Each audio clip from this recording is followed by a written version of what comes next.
അള്ളാഹുവിന്റെ വജ്ഹ് ഉദ്ദേശിച്ച് ചെയ്തു. അള്ളാന്റെ വജ്ഹ് ഉദ്ദേശിച്ചിട്ട് പറയാൻ നമ്മുടെ നാടുകളിൽ വഴികൾ ഇങ്ങനെ ഇടുക്കി കൊടുത്ത് വഴി തടസ്സമുണ്ടാക്കുന്നത് നീക്കിയാൽ അള്ളാന്റെ റസൂല് പറയാൻ സ്വർഗത്തിൽ ആനന്ദിച്ചു നടക്കാൻ അവർക്ക് വഴിയാകുമത് ഒരു മരം മുറിച്ചു കൊടുത്തതിന്റെ പേരിൽ ഒരു മനുഷ്യൻ അള്ളാഹു ഈ സൗകര്യം ചെയ്തിട്ടുണ്ടെന്ന് നബിയുനാ റസൂലുള്ളാഹ്. ലഖദ് റഅയ്തു, നബി തങ്ങൾ പറയാൻ ഞാൻ കണ്ടു എന്റെ കണ്ണുകൊണ്ട്, റജുലൻ ഒരാളെ യതഖല്ലബു ഫിൽ ജന്ന, സ്വർഗ്ഗത്തിൽ ആനന്ദിച്ചു നടക്കുകയാണ്. അയാൾ ചെയ്ത പണി എന്താണെന്നറിയോ? ഫീ ഷജറത്തിൻ ഖതഅഹാ, ഒരു മരം മുറിച്ചെടുത്തു. അതൊരു പക്ഷേ കൊമ്പ് വെട്ടി കൊടുക്കലാകാം, മതിലൊന്ന് ഉള്ളിലിട്ട് വലിച്ചു കൊടുക്കലാകാം. ആളുകൾ പൈസക്ക് ചോദിച്ചാൽ പോലും കൊടുക്കാത്ത ആൾക്കാരുണ്ട്.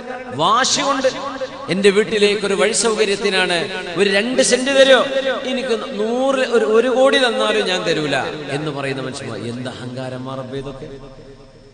മാന്യമായ ഒരു വില പറയുന്നത്